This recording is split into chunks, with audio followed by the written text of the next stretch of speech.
Welcome to Talking in Stations. I am Matterall. It is May 3rd? Yeah, tomorrow is May 4th. May the 4th be with you. And then May 5th is Cinco de Mayo. Big day tomorrow. But May 5th is actually EVE Online's birthday, so we're coming up on successive important days. We'll be on tomorrow and the next day to celebrate EVE's 18th birthday.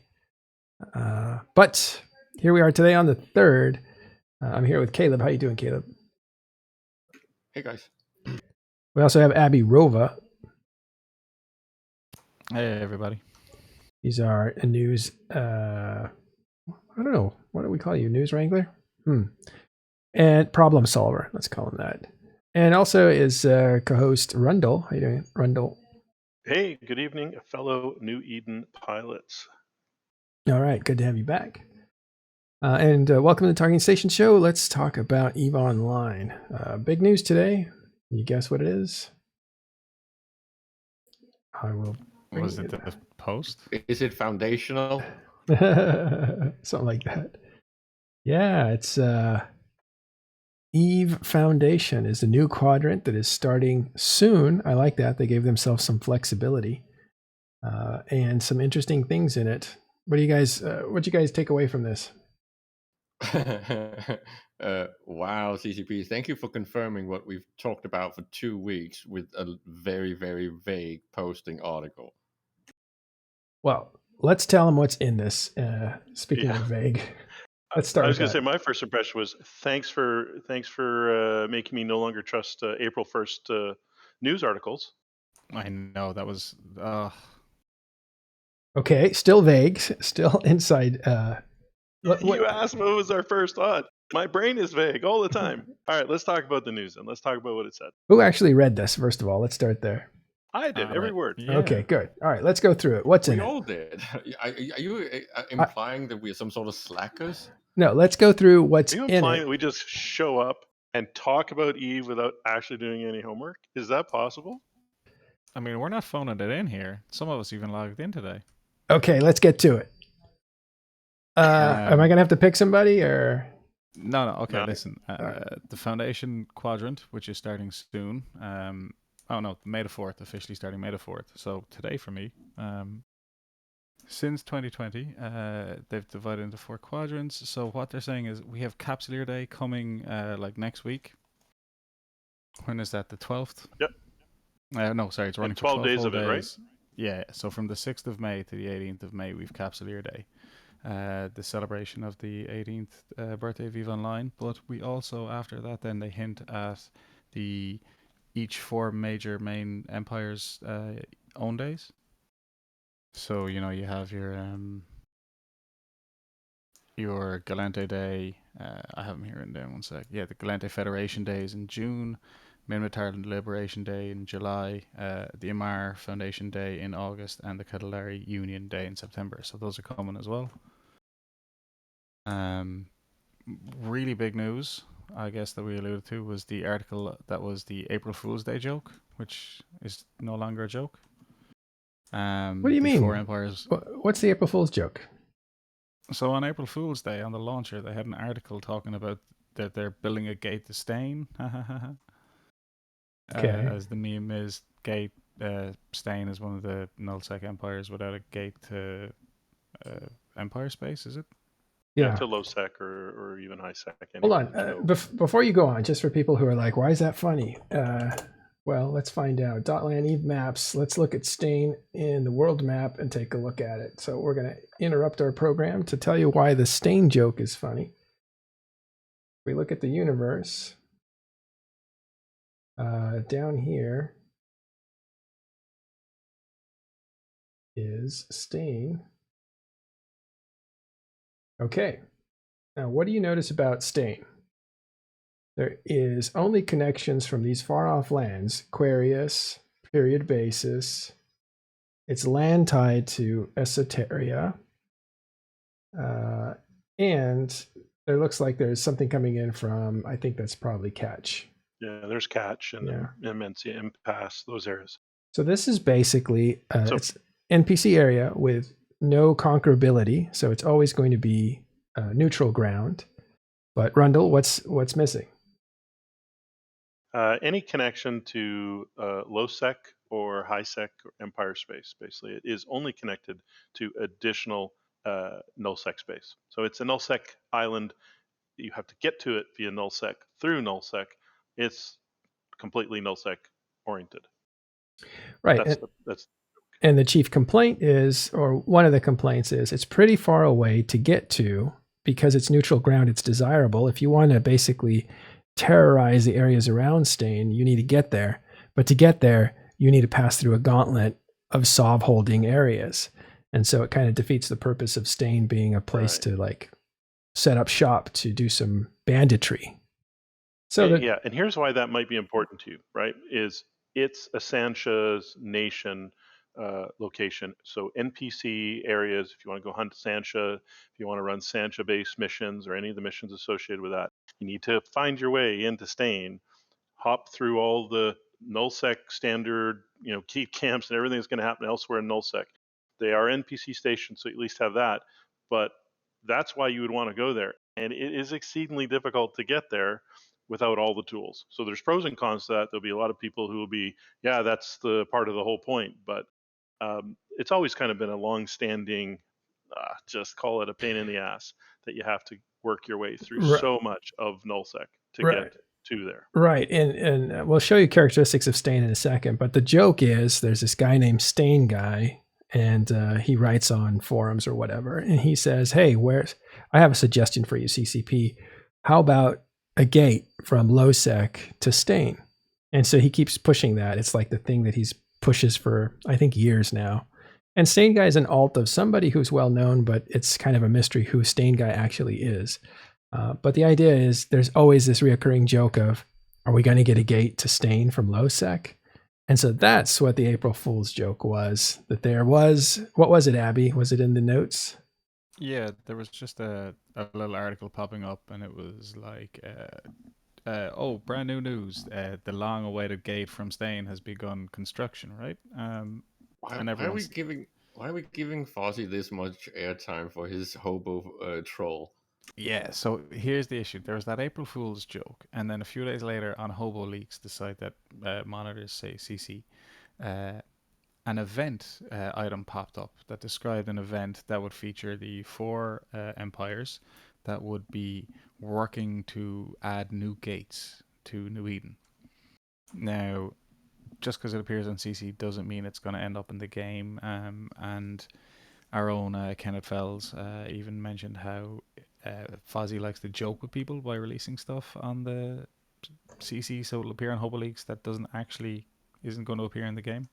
Yeah, and I think CCP Rise have actually done it a few times as well. It's like this small back and forth thing that the dev seems to be doing with the hobo analyst, right? That likes to dig into the data and find all the secret source. That then sometimes CCP just puts in this complete bogus stuff in there and small jokes and the way they name the placeholders and all that stuff. It's basically to troll us and tease us a little bit. And it's actually been going on for quite a long time, to be honest. And reduce our trust. So this needs to be explained.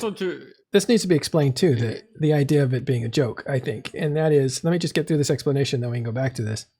That EVE Online players are always looking for advantage. Knowledge is an advantage. If you have knowledge ahead of time, you've got time to act before anybody else, especially when it comes with like fittings and changes to not descriptions, but characteristics of things, and especially market stuff. Like you don't want people to have that ahead of time all the time, especially the market changes. But what people do is they look at the test center to see what's new on the test center. And they do it through a service, I guess, called Hobo Leaks. And that shows you what was there and what's new. And it compares the two. So it shows you all the changes. And people crawl through those things looking to see what's changing in the game so they can start to adapt before it ever hits the game. And so when you have people that are that attentive to advanced knowledge and they are getting it off the test center, people have an unfair advantage that are looking at that sort of thing. So what one developer, I don't think Rise does this, but Fozzie what he'll do to be playful, but also to obscure information, is throw little things in there that are inside jokes, like the Stain guy's gate to Stain, or sometimes false information to throw people off, so that you don't always know if you can trust the information that's on Test Center. So it's kind of a dual thing. It's a little bit of joking, but it's also, And I know you're referring to what Kenneth is saying, but in this case, I'm pretty sure that he is provably wrong, because I have heard Rise admit to actually putting hobo trolls in there more than once. okay, So all right. him saying that it's So the only developers. fuzzy is just wrong. Yeah. Fine, you can have So that. there was the April Fool's Day joke, which is a great joke, and everyone laughed because CCP was laughing along with our memes. Then this thing appeared on Hobo Leaks, which made everyone question it. But it's still not proof. Well, now they've come out and said it. There will be an event. We'll be able to construct new stargates into their territory. They'll be asking players to help reshape the map. So I think this is going to be a bit like the Triglavian invasion we had. You know, players banding together for one cause or maybe another cause. I don't know if it'll be players being able to infight between themselves in their own groups, or maybe they just help the empires. But very cool. We saw what happened with the Silk Road when the map was changed with the Poshvin region being added, and I look forward to seeing what happens with the map in the future and how the trade routes will change. Yeah, depending on how they implement it, depending on what the consequences are, because CCP rarely does anything without consequence. It is one of the foundations of the game, right? So I'm really actually interested in seeing what the consequence of this will be and how they play that out. It could be minor, it could just be another gate. Okay, it opens up nullsec to an area, but I just don't think that's how they're going to do it. There will be a consequence of some sort, and we saw the consequences, like you said, with the Silk Road, with the Triglavian event. So I think this is going to be really interesting to either participate in or watch. I think, again, this is also my hope, but I think it's slightly related to what we've talked about for many years about bringing back what was originally called the highways, right? This is going to be some sort of gate mechanism that functions in a similar way of skipping some of the big routes. And especially if CCP is planning on doing an all-out war, then the map might actually go back to how it looked way back in the old days, where there was very obvious low sec space between the empires, almost like neutral zones in warfare, right? I think this is what they kind of want. They want, when you're talking about what happened with the launch of Triglavians, with the whole dynamic and agency thing, where players could actually have an impact on the map and actually change things. I think if they bring in something like hot faction warfare, where instead of it being randomized zones, it's actually the map you're pushing around, almost like what we asked for 10 plus years ago about dynamic TrueSec. I do actually suspect strongly that this is where CCP is trending with all this, and especially because this is exactly what you would want when it comes to meaningful content that has actual lore behind it. It almost forces us to participate in the lore. I know this is one of the things where Ash is kind of an important lore guy to me, because I've been teasing him with the fact that lore is useless and doesn't mean anything in Eve, and then Niaja actually happened, and I had to actually apologize and say, okay, maybe it does a little bit. Well, and with those mechanisms, just if you take a step back, they have the mechanisms in play now to be able to do stuff like this, right? To be able to have a little bit of that dynamic true sec, right? I mean, when the Triglavian stuff, there was, they kind of all of a sudden a system that was a 0.7 before all of a sudden became a 0.4. Right, so they very clearly have now implemented these mechanisms to be able to support these kind of storylines and these to support it like a dynamic story event more than just a storyline. So, like I said, consequences. I think it'll be really, really interesting to see how they move forward with it. And again, this brings on the whole bring back Ulay and bring back the highways. And if CCP wants to do something, call it novel, with the new player experience, I think that was something we covered a while back, talking about how do you introduce a new player to Eve? And right now, the type of missions and activities that they are forced to do are kind of weirdly off. And then, of course, we have the aura changes with the new avatar. I think CCP have some plans with new player stuff that could be very much tied into the fact that we could be going towards a hot faction warfare. Yeah, here's a look at Aura and her 3D body, and she moves around and gestures and talks, and her face moves around. She is a computer digital. She's a digital creature. She's an AI. Yeah, artificial intelligence. She's not a hologram, though. It doesn't look like she's a hologram. She's got her own portrait and stuff, but looks pretty good. And it's the longest awaited thing, second only to things like formation flying, right? Pretty much since we locked into this game, we had a lot of the lore nerds expected at some point the four empires would actually escalate to some sort of really hardcore war scenario, but it never actually happened. And if it's going to happen now, I think I'm going to have to request standing ovations from all the lore nerds. Well, okay, so that's some of the major things that are in this. It's the 18th birthday of EVE Online on the 5th. That's a couple days from now. But they're going to have events. You could see, thanks to Ashdrothy, who sent this over to me just now. He's in the audience. Say hello to him. Is CCP Fozzie elaborating on the events. And he is part of the team that actually does the events. He's the designer there. So he knows a lot about this. There's a few things that are going to happen that are going to be big, and I think that might be tied to events around this 18th birthday. One is the ESS, Reserve Bank. Reserve Bank. Yeah, the bank that's hard to open, that has never been opened because the keys haven't been given out, may be part of this. We know it's going to happen during this next quadrant, 3 months. So we assume it might be a part of the celebrations for the birthday. And that's big news because there is a lot of money in each of those banks, each system. No, Constellation or system? System, right? That's a lot of banks. Has accumulated a lot of money. We've just got so much stuff to look forward to. I don't think people really realize how much stuff is in the pipe right now. Of course, CCP is not doing proper roadmaps anymore, but from the things that they're telling us that they're working on, we have so many things that we know is around the bend and just on the horizon. Exactly when they're going to do these things is of course anyone's guess, but we know that the next thing to happen with after industrial changes is the Tech 2 stuff, right? We know that they have plans with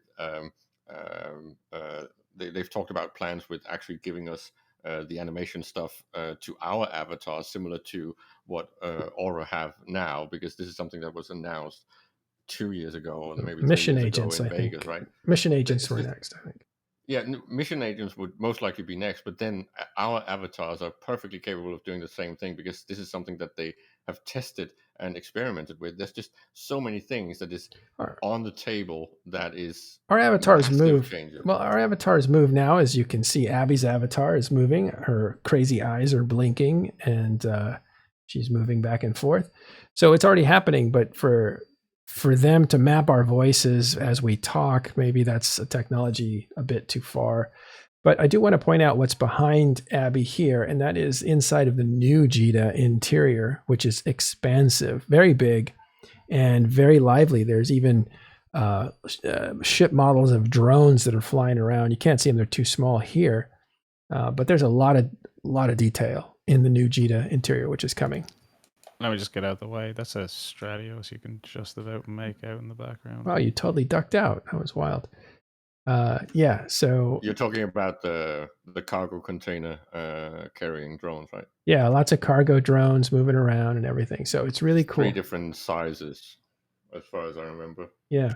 And then you also have, again, an animated character who's going to be your coach through the beginning, who's going to somewhat encourage you, laugh at you, and educate you on getting started in EVE Online.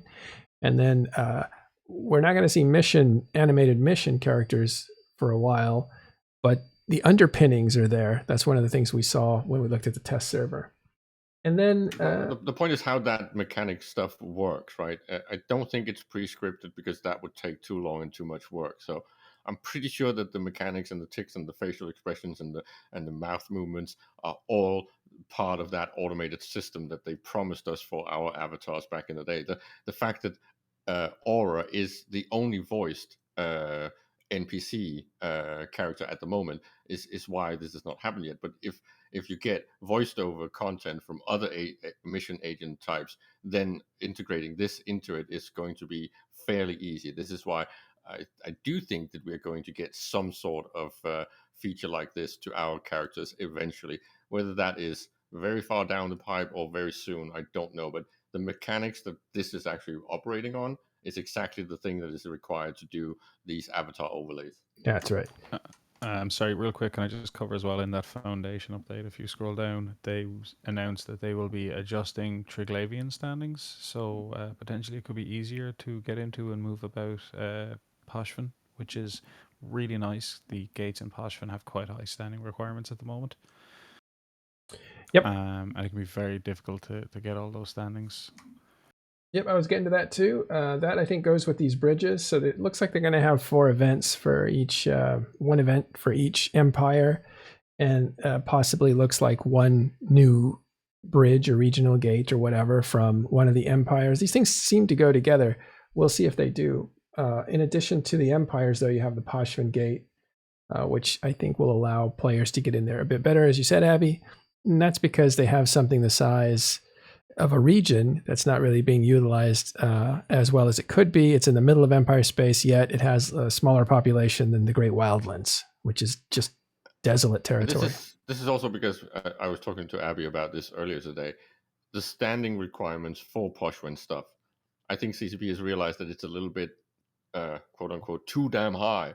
And if they're going to bring in something similar to other features in the game, I think it's important that they normalize these. So I don't know exactly where they're going to lower them to, but I think Abby and I actually agreed that it should maybe land in somewhere around 2, 4, and 6 instead of currently what is it, 3, 5, and 7. Yep. Which is, you know, 3, 5, and 7 is very high. Well, just to take a gate. Well, anyway, that quadrant is going to be huge. I think for players, it's going to make a big difference for nullsec and pirates of nullsec, because those ESS, the CNSM ESS banks are just gigantic, and that's going to be a lot of. It's going to be like a gold rush for all that stuff. And I forget the number, but it's trillions, right? Trillions locked away in them. Yeah, trillions. They won't probably all open up at the same time. I don't know, but I think they're going to be tied with these events. And this is. We've explained this before, but this is a really good way to create single event conflict and participation, again, like a gold rush, that can repeat itself, because then they lock those banks up again and they wait 6 months or a year and let them fill up again. And then you have another gold rush. So get in on that if you can. It's going to be, the money's going to be huge. That's going to be probably the biggest thing. It's also thing. tied into what the ecosystem team is trying to do when it comes to the ISK faucets, right? And I do think that you're going to have to expect to see more of this stuff, where it's almost like they're putting in a bottleneck or a stopgap for ISK printing. So you're going to see this. It's almost like steps before the actual ISK is actualized in your wallet. And I think they're going to slow it down even further, because when you're talking about ISK and ISK value compared to raw material value, right now we have a problem with the fact that the faucet is too open, which means ISK is devaluing over time. In an ideal scenario, we want the opposite, so ISK becomes valuable again. Yeah, well, I think it's a move to thwart the much hated, maligned bots. So because you can't really plan for these things, and to participate, you have to be active. I'm sure they're going to make it a little bit random, so it's not just everything's open at once, go raid wherever. So it's a way of saying, if you're going to play the game, you're going to get wealthy in the game by playing it, but you're not going to program your way to luck, to wealth. I think that's what. Just to answer Space Gator or comment, I would tend to agree that it would not be worth it to invest all these dev hours in animating Aura, except if it's intended to give us as players the ability to have animated avatars. It is more than worth it. All right, so that's Foundation, huge. Next 3 months, look for some interesting stuff, but it's basically going to be a celebration. EVE Online turns 18, and big gold rush, and some interesting stuff with the Empires and new gates. So, but I think the big thing is going to be ESS. It's a lot of people aren't talking about that right now. They're talking about this gate thing because it's kind of novel, but the ESS, huge. Okay, something else happened today. Let's have a look at that. Yeah, some dirty people were shooting Gallente people. Oh, you're not Caldari, are you, Rundle? Of course I am. All right, world news. We talked about this yesterday on the Sunday Weekend Report, and Arcia did a whole section on what's been going on the last week or so with these live events, which basically CCP manned ships. They're characters in the game, so they're blasting planets, and people come and destroy these massive dreadnoughts and clear them out. And they take about 30 minutes each time this has happened. It's happened about 4 times. Today was 3 times, and then she said yesterday, Arcia did on the show, that she expected there would be the Caldari response to being bombed. Or to get involved in these faction war things that are happening between these empires, all NPCs. And she said that dreadnoughts from Caldari would probably attack next, and that would mean that all 4 empires had made an attack during the week. And sure enough, the Phoenixes. That's exactly what happened today. So Caldari dreadnoughts. I have a small related comment. I don't know if people feel hold your comment for 1 second. Let me just read this headline. Caldari dreadnoughts destroyed over Tieriev 4 in a battle to stop bombardment. I'll tell you more about that system in a bit. It's in Verge Vendor. All right, go ahead. I don't know why they stopped there, but go ahead, Caleb. It's just right now what I'm taking away from all of this, having now watched almost all of these events live. Well, that's the benefit of being locked down in COVID, is the fact that I'm seeing big ships bombarding planets. When was the last time EVE players experienced ships bombarding planets? 514. Yep. Exactly. And what is actually being created right now in London? Apparently another first-person shooter EVE compatriot. Exactly. If this is not somehow soft prepping us for an announcement in Q3 or Q4 about alpha testing opening or closed beta of that game, I'd be very surprised, because this is like the obvious way of actually announcing that. I think Ashtarothi was onto that too. I didn't think that was true when he said it. I don't think it's true now. I think that game is separate, but I would be pleasantly surprised if both you guys end up being right. Well, because, okay, where would you put the animated avatar stuff? Well, you would want it in something that runs in Unreal, right? Instead of currently what we have in EVE Online. So making our characters portable into that game, into the Unreal Engine, with now being able to actually walk on planets, it's the obvious thing to happen. I'm not saying this is going to happen tomorrow. I'm just saying that we know that these things are in the pipe. I'm not completely out of the blue tinfoiling here. No, and you have a company that agrees with you, but I just don't want to get people hyped up about something that may not happen, because it seems like to run this at the same time you're trying to, launch a game is a big risk, because deadlines happen, things slide, whatever, and you don't want to box yourself into 2 production schedules that have to work together. Okay, but they're not connected. Those 2 production lines are not connected at all. It's 2 different teams. Thematically they are, right? Like yeah, thematically, but they're not tied together, and there's no interaction necessarily going to happen between the 2 titles, except for what we decide to lore and role play, right? they haven't they have mentioned that they might do something like that in the future, but I think that's going to be potentially very far in the future. This is not going to be the next 2 or 3 years that they would tie activities in EVE Online with activities in the new FPS shooter. I don't think that's going to happen. Okay. All right, but anyway, this is about NPC factions going to war. A lot of stuff is heating up all over. And one of the things that was interesting, I'll take you back to that system now, when these dreadnoughts were attacking this system's planet number 4, Tierjev.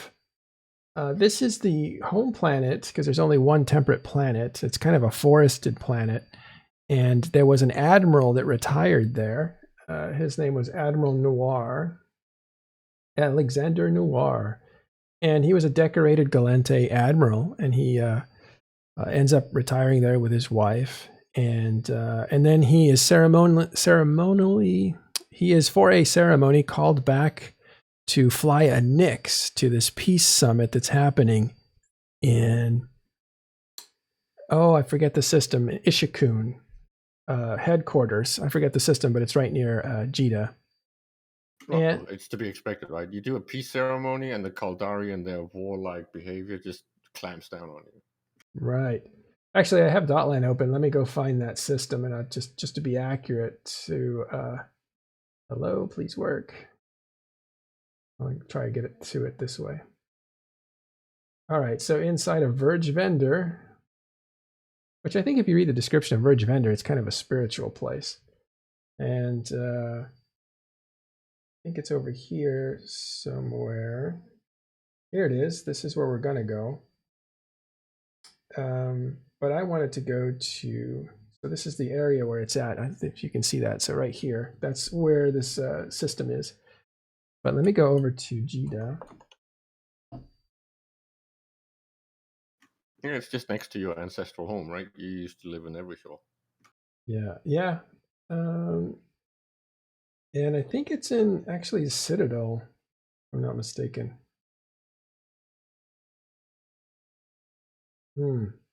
No, I'm not gonna be able to find. There it is, the Malkalin incident. So let me see if that's the system.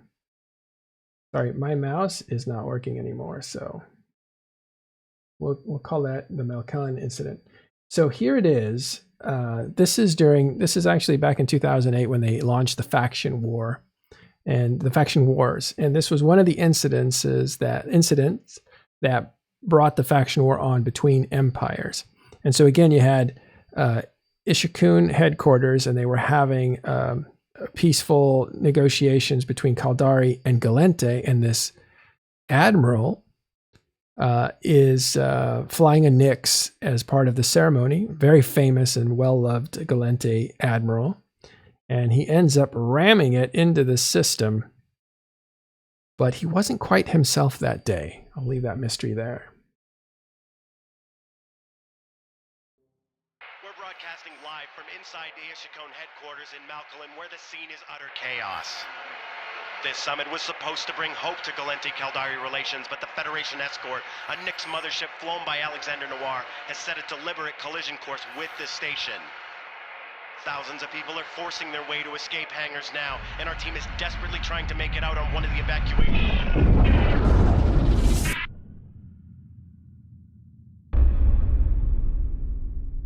Whoa, I think the news team didn't make it out of there. So that admiral is from the planet that was bombed today. I don't know if it's related, but I thought it was an interesting little historic note. Burn it all. Can I just point out a small detail? I don't know if everyone in channel right now knows about the very old meme of Eve has sound, but I'm pretty sure Eve does not have actual collisions.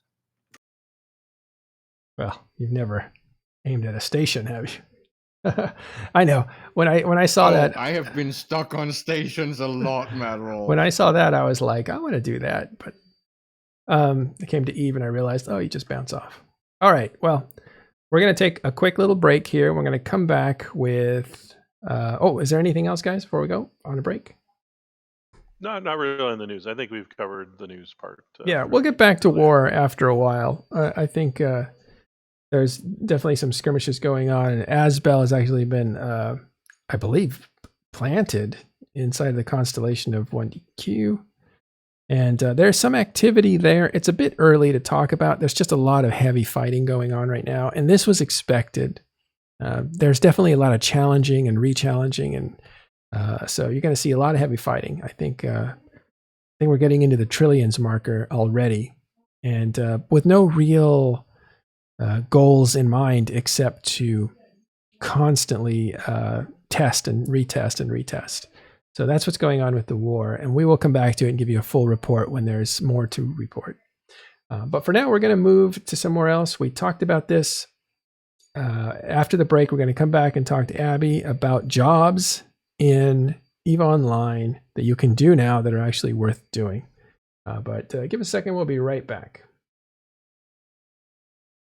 All right. Welcome back. We are going to talk to Abby now about what it would be like to be a gas huffer, since he knows about it from his smuggling days. How's it going, Abby? I'm good, thanks a million. Yeah, so one of the things that popped up recently in the industry changes in the last month has been the fact that they took not the wormhole gases. We're kind of talking about just like the high sec, low sec gases, the K-space gases, mycosarin and cytosarin. They were mostly valueless, worthless, Low value. Low value. Valueless. very, yeah, very low value items only used for drug production combat boosters. And they have now rolled them into these industry changes. They've become a lot more valuable. The two main types you're going to be looking for is your myco. Excuse me, it's such a hard word to pronounce. Mycosarosin, and that will be mostly found in select high sec systems in certain regions throughout all of low sec. So anywhere in low sec, if it's a low sec, you can find a myco cloud, and again in select null sec systems. This is a gas that's mostly used for the synth drugs only, right? So the other good drugs require the cytogas. This is used for the bad synth drugs, but has become a main component now in a lot of this industrial stuff. So it basically went from not even worth mining to being incredibly valuable. And this can almost be said about all the things that's been changed recently, right? So changes to mining, yeah, even changes to industry, anything that's tied into that has increased by significant percentages in value, right? Exploration is up, gas huffing is up, mining is up, industry is up. Everything that is sensitive to these changes is fundamentally up, especially if you look at the relative, so the real value, not necessarily the numerical value. But if you look at the way that the mineral index have changed and all these things, if you start actually looking at what an hour worth of effective mining yields you, it's actually more in real value than it was before. Yeah, it's I mean, ice is up. Like ice has never changed in so long. It was so static, and the way they changed the spawns of the sites has really made ice become a lot more valuable. And as you said, even ore, right? Simple low sec ore now, because it's not in high sec, it's not in null sec. You can only get it in low sec, where you will get shot and blown up and killed. Its value has gone up. Irrespective of the people panic buying to mass create stuff before the industry changes. But so with gas harvesting, I mean, really, my philosophy is the cheaper the better. So there's the Tech 2 Ventures, yeah, the Tech 2 Expedition frigates, the Prospect and the Endurance. The Prospect is the only one you want to use for gas mining, but its only benefit is a extra cargo hold, which I don't think is worth the 30 times the cost. So it'll harvest just as quick as a venture. So I always say, look, you're going to go to low sec. You might be in a wormhole. You're going to get blown up. Stick with a venture. Stick with cheap and make that money quickly. But yeah, these sites, are only scanned down with combat probes, or not combat probes, core scanner probes in a core probe launcher. They are cosmic signatures you need to scan. So when you get into a system, start scanning. The names are all over the place. You can get things like sparkling nebula, glass nebula, but if it has, regardless of what the first term is, if it's got nebula after it, it will be a cloud of gas you can harvest. I can't stress this enough. There is a couple of, when you scan them, they show up as gas sites, but they're actually not gas cloud harvesting sites. Oh no. These are, yeah. So here's the problem. Gas was only ever used for the combat drugs, so it was so niche. We knew this. So some sites you scan and it shows up as a gas site in your sensor overlay. But it has a name. These are named things like chemical lab, processing facility, distribution base, and then in nullsec you also get things like digital matrix or digital network. If you get one of these sites, it's got a massive amount of rats, and it is actually a combat hacking site. So you have to either kill the rats and then hack the cans, or sig tank the rats and hack the cans. But it is where things like the combat booster reaction formulas come from, combat booster blueprint copies, things, and even actually the new capital required components come from there. So like the molecular composite condensates, these things that are dropping in the data sites, they are now actually dropping in those gas data sites as well. I think these are used for capital construction now, right? I think that's what they're used for. Yeah. So I believe they're found in the I believe the low sec stuff is used for other things, but the capital stuff you need to go to high-end wormholes to get that, I believe. Yeah, I'm not on about it. It's not a gas product. It's a new drop from data hacking I'm sorry. sites. So in the ghost sites too, right? I think we talked about that when we had Dimensional on. We covered that, I think. Any site that is a hacking mini game has the chance to spawn these molecular condensate items. Oh, cool. So it's actually a source for them. I did one chemical lab. It's a gas hacking site, and I didn't need to kill the rats. I just used an Estero and I sig tanked it, and I was able to get like 40 million, I think, in just those new items. So a very good drop.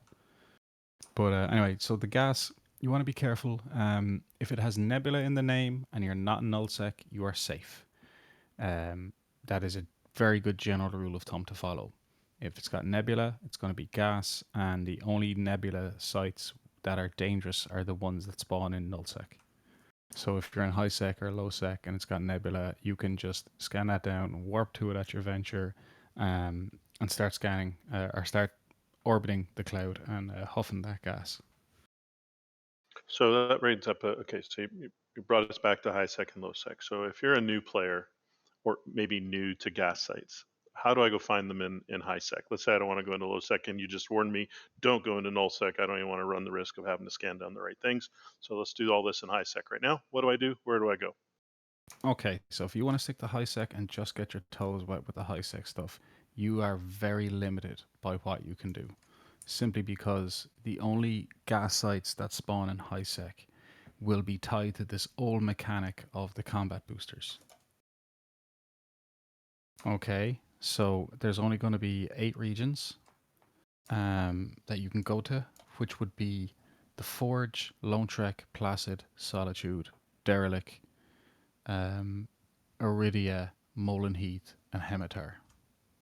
So these 8 regions, and there is very specific constellations within those regions. Those constellations are going to be in low sec, but the region itself has a chance to spawn these sites in the high sec systems as well. I don't recommend it. You're going to spend too long scanning a site. Abby, can you get a little closer to your mic? They're having trouble hearing you. I can't turn you up anymore. Sorry, yep. So I don't recommend looking for high sec to get to these sites. I highly recommend you putting aside less than 5 million for a venture and committing to going into low sec with the knowledge that you might die, but you might find one of these sites, make 300 million and get out alive. And that's 300 million in the course of, I mean, anywhere from half an hour to an hour, depending on how quick you are to mine. Okay. All right. So you talked me into it. You know, I only have a few thousand skill points, but and I've never been to low sec. So what's next? 30 million sounds like a lot. What you got? Ship types, I'm going to guess. What do I do here? What do I do next? So we want to get that venture fit that we have up on screen here. I just went with a basic like Tech 2 fit. If you can't fit any of this stuff with Tech 2, you want to get Tech 1 version. It'll fit perfectly fine. We're talking about gas or mining? Yeah, the gas one. Yeah, The it's gas one? perfect. There's the So gas one. yeah, the gas one. So once you have your fit and your venture, I mean, really, I would just go with the closest low sec system to you. And the reason is these sites are now in every low sec system.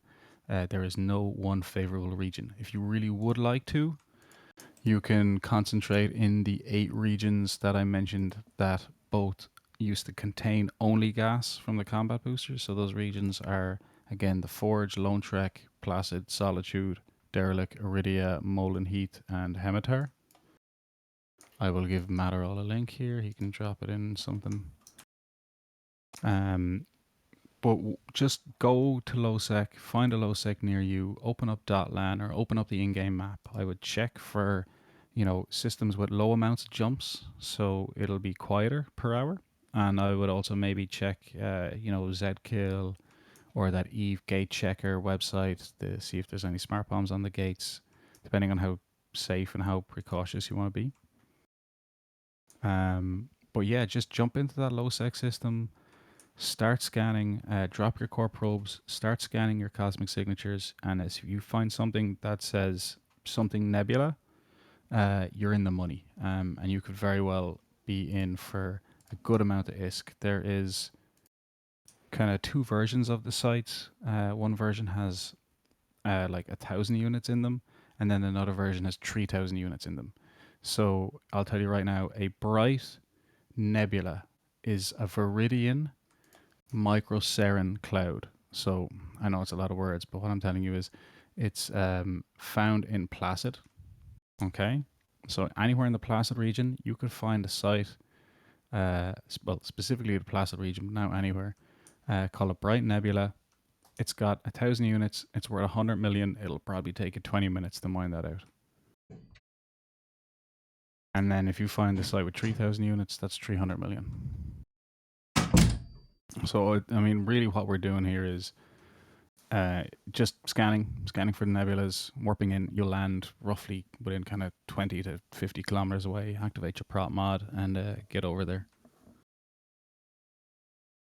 And a Start little huffing, side note and then to this is this, I think, is very useful for operating in smaller groups in range. So I think this is actually a very nice little buff to what would normally be classified as the little guy, right? Because if you're not necessarily selective and just looking for one thing, if you're like scouting out your home turf, then you can kind of pick and choose all the different types of activity you can be doing and basically just wait for these things to actually pop up, right? Because there's so much available opportunistically to you now within a few jumps range. yeah, that's what I've been doing. Wherever your home base of operation is, it's very unlikely you don't have a couple of low sec jumps near you. So all you got to do is just, like, I take a scanning ship, I do a loop, I scan it the whole chain down, maybe 5 or 6 systems, find the sites I want, I go back, get my scanning ship back in a high sec, and then I pick up my ventures, get some friends in there. 4 or 5 of us will go and we'll wipe that cloud out in 5-10 minutes, and then we will all get back to high sec. And I mean, if we do it quick enough, no one will even know we're there. It's not dangerous. Low sec is not dangerous, people. Obviously, you can get blown up and killed there, so it is a little bit dangerous. But people should not be afraid of getting blown up and killed, because all it takes is if you do this once for half an hour, you have made 100 times more than your ship is worth, and it's great money. It's great content. You know, you'll get some combat shakes if you've never done this before. But I love the idea that Caleb said is don't try to hunt out a specific gas or one specific piece, specific material. Pick a couple of systems, scan them, wait 10 minutes, scan again, pop the new signatures that'll pop up, and it'll make scanning and finding them a lot easier and quicker. It's If a you bit just like, keep looping. to me, it feels a little bit like if you are 5, maybe 10 guys, and you have a roaming range of 1 constellation, you can pretty much like jump around almost casually, like scouting your local environment. And then you're just reporting back to your friends, oh, I've got an exploration site, or I've got a gas site, and what do we feel like doing? And then you're like jumping back to your home staging area, and then you're just shipping and reshipping to exactly the type of operation you want to do, right? And because of what Abby said, it can be done fairly quick. So yes, you're at risk, but it's fairly minimal risk compared to the payoff, and it's fast enough so you are not at risk for too long. This is not like parking your orca for hours and hours on end. Yeah, I am. Remember, Abby was a smuggler for. No, come on. I'm just as bad as the next person. I'll be totally honest. I got completely destroyed on 3 characters by diamond rats. Can we show your mining in video? belts this week? Can we show your video now? Oh no, that was different rats. Yeah, you can find that one. I got destroyed wormholing as well. We do have a He was video a of horrible you. smuggler. He was getting high on his own product. We do. We do have video of you working the sites. Can we show that yet, or do you want to save that for? Of course you can. Yeah. No, work away. So the low sec case-based gases, basically, some high sec regions, everywhere in low sec. Just go get them, guys. Grab a venture. If it's a nebula, scan it down. Start huffing the gas. You will be making money. You will be making amazing amounts of money. But when we talk about wormholes, it's a whole different ball game. When you're mining gas in a wormhole, it is dangerous business. Very dangerous business. There's no gas site in a wormhole that doesn't have rats.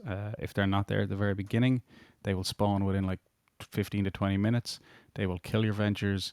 It is a whole different approach to clearing out and mining those sites fully. But you can always steal some gas in those 15 or 20 minutes before the rats show up, make a small bit of money, and then get out, hopefully make it out alive. Don't stick around, and But once yeah, they show up, don't try to fight them. Just take off. Yeah, unless you know what you're doing. But yeah, run that video. We might release this. I got a video of the various gas sites throughout New Eden.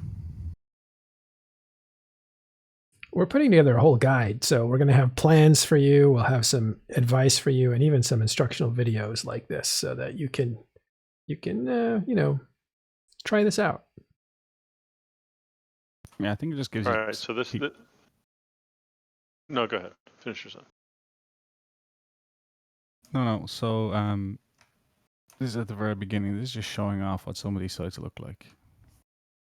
Okay, so while the video is playing, can you then just kind of walk through some other strategies? Maybe for solo, let's start there, and then maybe a couple, 2, 3 people.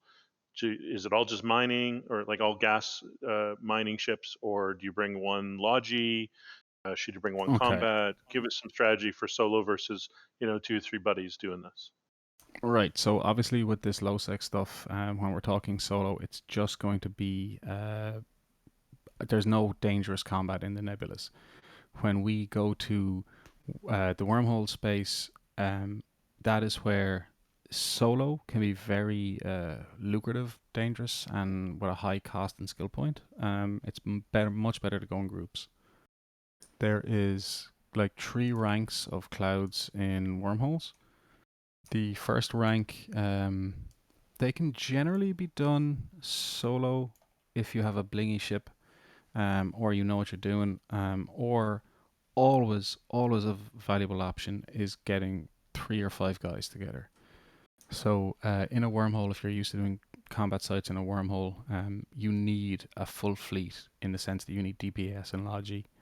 Ideally 1 or 2 Logi, 1 or 2 DPS, depending on what your fit is, what you're bringing. But running it like any other site you would find in the wormhole. will get you those rats killed after 20 minutes and will allow you to mine out the rest of the gas that's in there. Right. This So is on the where video, this is low sec, right? This is low sec gas. So, Yeah. so if the you makeup wanna, of the site seems very similar to other sites where the warp in point is the middle. There's some sort of equidistance, 15, 20, 25 kilometers away. You're going to have to burn to it. It takes you a bit of time. So any cloaking strategies, no, just anything like that? no. If you're mining a low sec, hit that micro warp drive and just go for it. Just start mining immediately. I will tell you, Matterall, if you want to go ahead to it's like 20 minutes, 21 minutes in the video, combat happens. Something exciting. Well, this is Yeah. where I feel like Oh, CCP shoot. is finally filling a gap in the Eve gameplay and the ecosystem, right? This feels like bringing in foraging instead of farming, right? When you need more dudes or more accounts, as someone pointed out, Ooh, the gas then huffing. you're farming, right?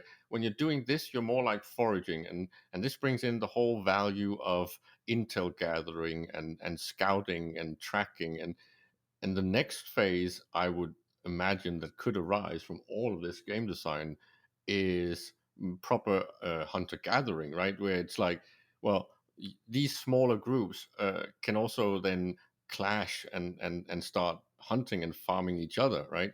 Um, it just puts some activity within that whole granularity between solo gameplay and massive group gameplay. Now I feel like there's something for smaller organizations and groups where they can go and do something meaningful and actually make a living. And I think this is also step one towards what I call homesteading, where you start dumping down meaningful structures and try to get a little bit of a foothold in a small range area.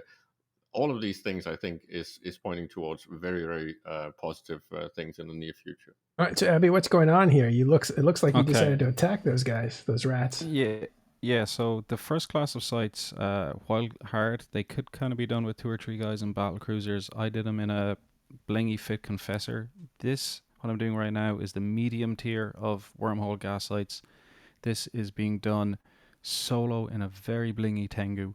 I would not really recommend it. You are much better off getting 2 or 3 guys in, again, strong battle cruisers with some Logi, maybe remote rep Dominic's battleships. These gas sites are in kind of C4s, C3, C4s. So you will need something strong enough to clear. Like I've had to warp off here once or twice because my tank can't break them, or they're almost breaking my tank.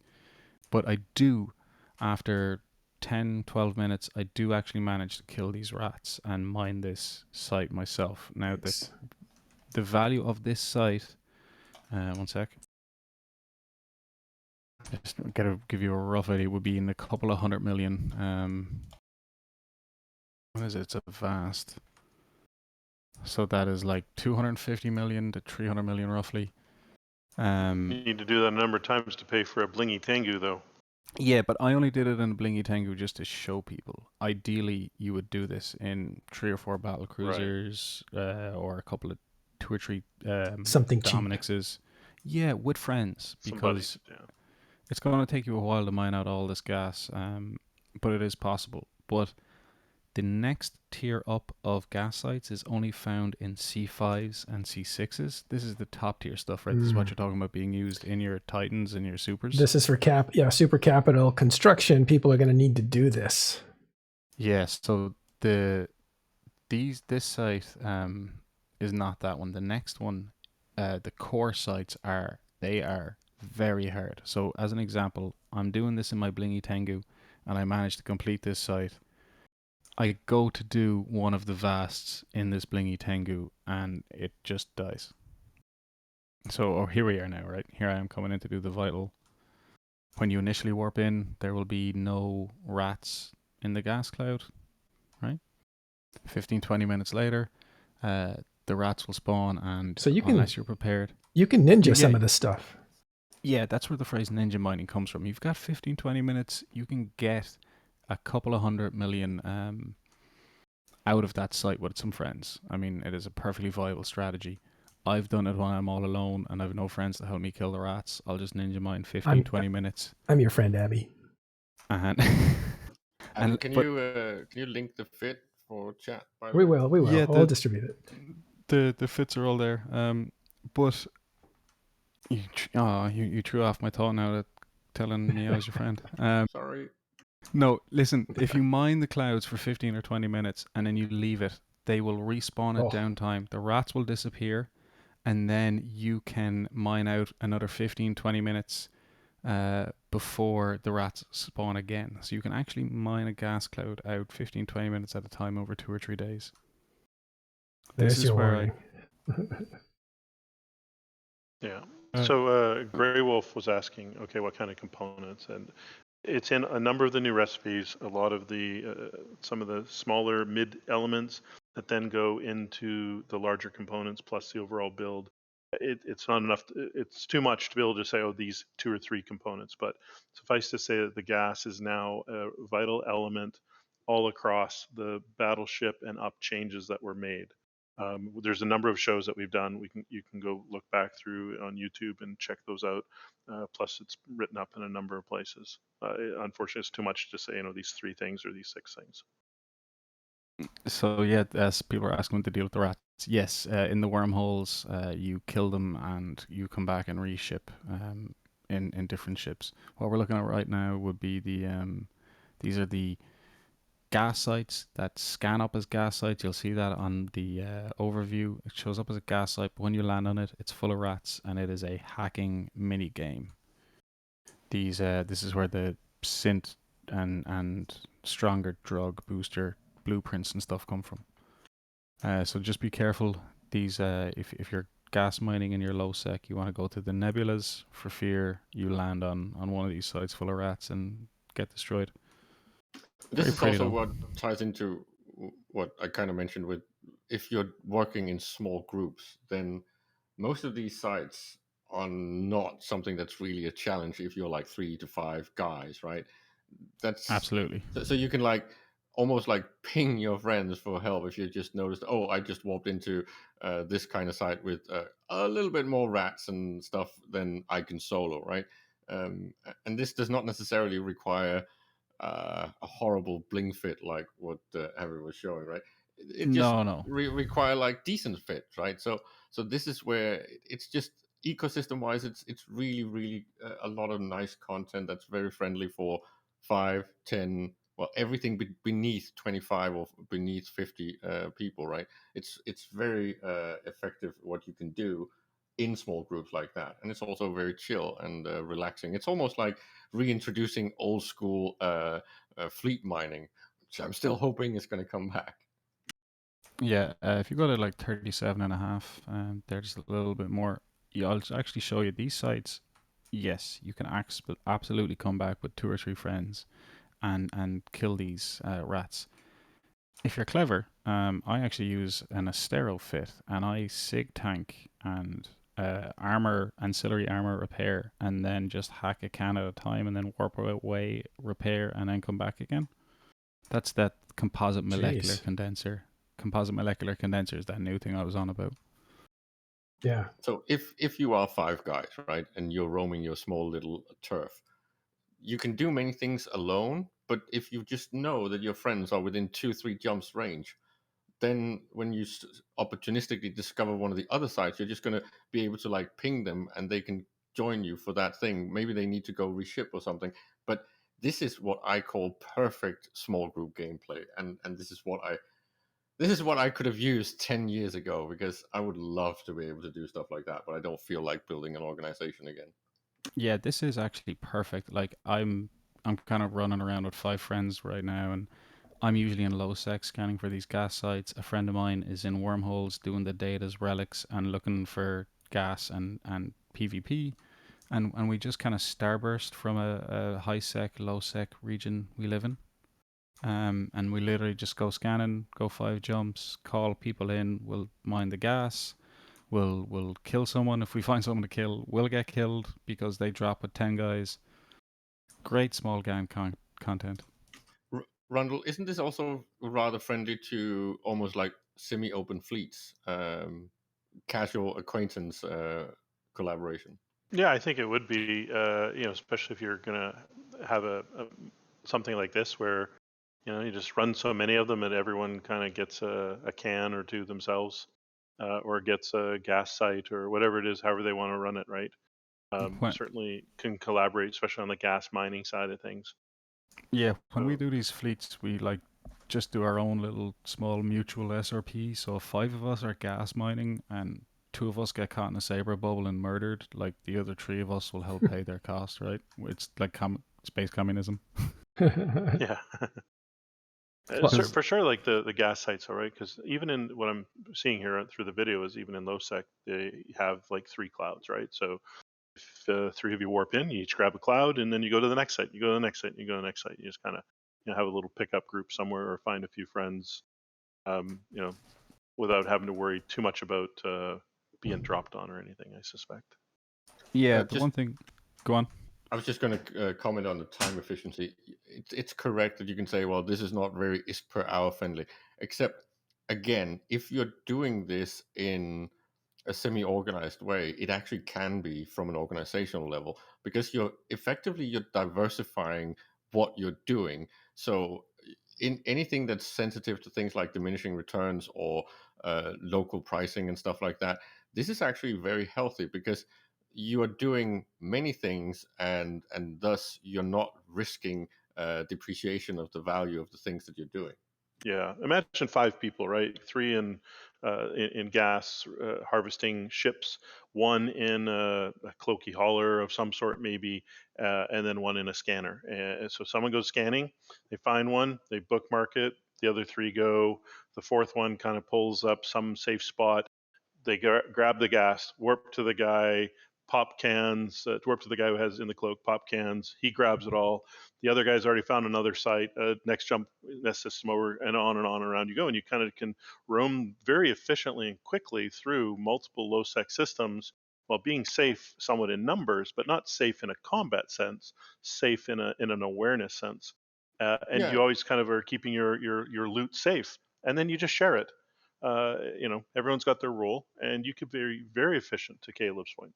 yeah, and it's also more fun and engaging, right? And I think eventually, as the ecosystem team turns the knobs, you will see that this AFK tin multi-boxing stuff is going to be sensitive to diminishing returns and the fact that you're basically killing your own profits, right? Where if you're diversified like this, you're not just having more fun because you're not playing AFK, you're also profitability wise making a lot more ISK per hour, and you can play like this for 1 or 2 hours with your friends, and you will be making the equivalent of, I think, what you would have done in 8 hours in an AFK like environment. So I think this is the way that CCP is going.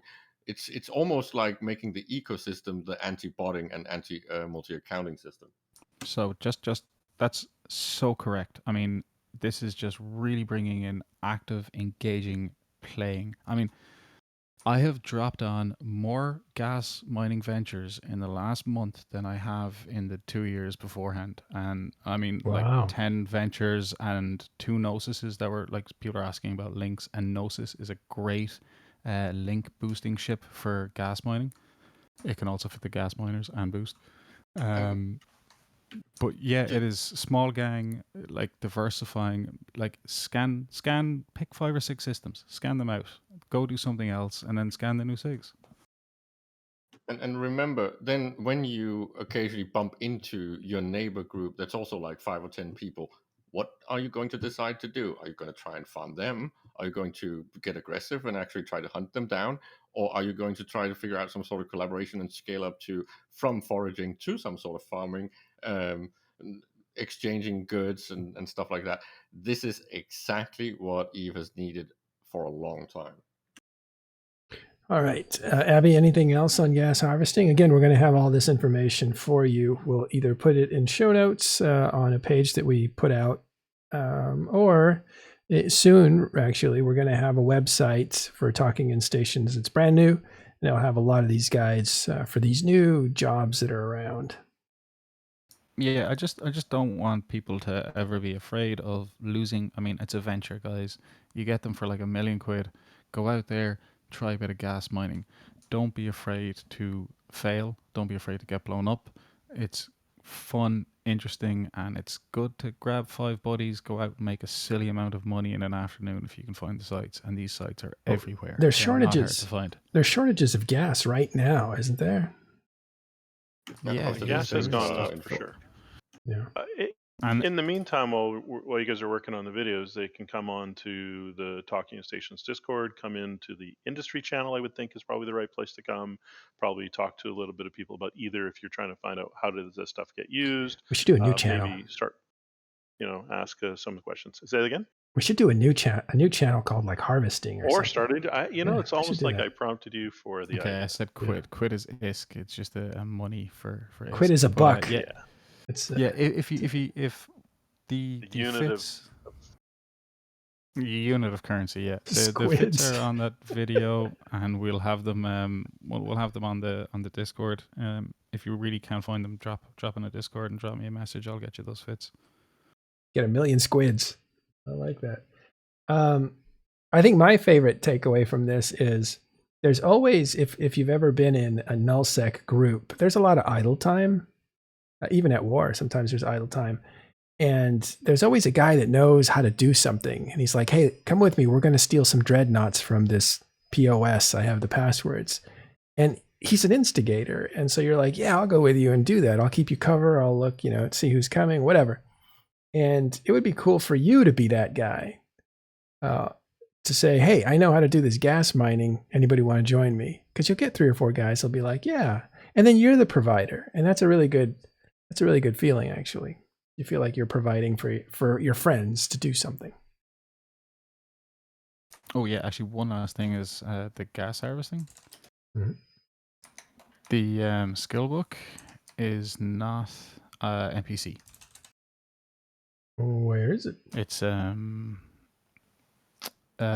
just trying to find it now in game. What's it called? That's not true. It drops. I can find it right in the Jita NPC station every time I go there.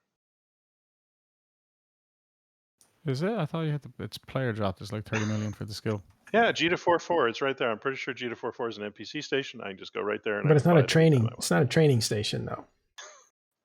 I see what you're saying. No, okay, your joke. Okay, yeah, I got it. Somebody else will buy it. Somebody else will loot it, and somebody else will put it there. Okay, but don't go to an academy. Don't go to a learning center. It's not going to be there. Yeah. It only comes from a drop, so you have to buy them on market. And it's quite expensive. It's kind of about 30 million, which is a bit of a high expense for a skill for this outlay, but you'll easily make it back in one site. Yeah. Cool. Thank you very much, Abby. More news? Anything else? Do we have any more news? Well, I was going to say, I think we might just to wrap up on just to go back to the 12 days, the Capsuleer, 18th birthday, all that stuff is Don't forget about the video contest, right? That is still in the work, ongoing. If you're interested in sharing with CCP Swift, who's actually in the channel right now, oddly enough, hey, don't forget that. Share your fun over the last 18 years. That's still ongoing, so don't forget about that part of the celebration. And about that, if you people really, really miss Elise Randolph / CCP Swift, he is currently active on the Angler games and the tournament stuff, which is really nice to see his face on that kind of thing again. As a commentator. Yes, and doing a great job. And even Jintan showed his face again. So I'm almost feeling like it's pre-COVID times again. No one ever really missed Elise Randall, though. I mean, he will always be in our hearts. Only that he's ever present, which is good. There. Which is he's good. Always, you can't really miss him. He's always around. He's everywhere now. Yeah. All right. Well, thanks again, Abby, for that. Again, we're going to do those kinds of, how to get involved with the new harvesting in successive shows over the next week or 2 weeks. We'll do mining and we'll do other stuff as well, moon mining. But remember, like these changes are going to require a ton of new harvesting, and that's where your opportunity is if you want to just turn something out of nothing. If you want to make something out of nothing, that's how you do it. Otherwise, you're going to be the guy at the mercy of the harvesters trying to find the lowest price to buy the things that you need to build. So there you go. Okay. Thanks, Abby, and thanks, Rundle and Caleb. I think that's all the news we have today. We'll be back tomorrow. Remember, today was the Quadrant announcement, and it looks pretty exciting. The ESS banks are going to be the big deal there, but there's some interesting stuff happening with bridges and empires, of course. So don't go away. Also, 18th birthday is coming, so a couple days we're going to celebrate. EVE Online turns 18. Patch day tomorrow, right? So patch day tomorrow. I don't know what's going in though. We'll see. Maybe some fixes from that last big industry. Maybe there's a few. It seems so not smooth. Too many things up in turmoil, so yeah, pretty smooth. It seems so smooth. Yeah, who knows what they fix? All right, Yeah. but that's all we have Maybe time for. make drugs illegal. That's all we have time for. And CSM. Don't forget the CSM stuff. Nick Bison's running for CSM. Vote early, vote often. Nick Bison. He's not actually running, is he? No, he's not. Yeah, That's he's a joke, right? We're gonna get in sync. His campaign manager. He said he said, yeah, recruit his campaign manager. Recruit Nick Bison. The interest, the interest in Nick Bison has been dropping since I missed a couple shows. I had to kind of, put a little plug in for Nick Bison at the end. All right, good. By the way, yeah, you better cash those checks quick if I were you. You'll know Don't Nick. listen to Rundle. He's just an agent provocateur trying to mess up the election. All right. Grab control, Madrell. You've lost control. I feel like I'm running around in traffic, like on a freeway. Like you guys are coming at me from every direction. All right, but we are done, and we will see you pizza next time on Talking in Stations. What kind of pizza? Fly Dangerous.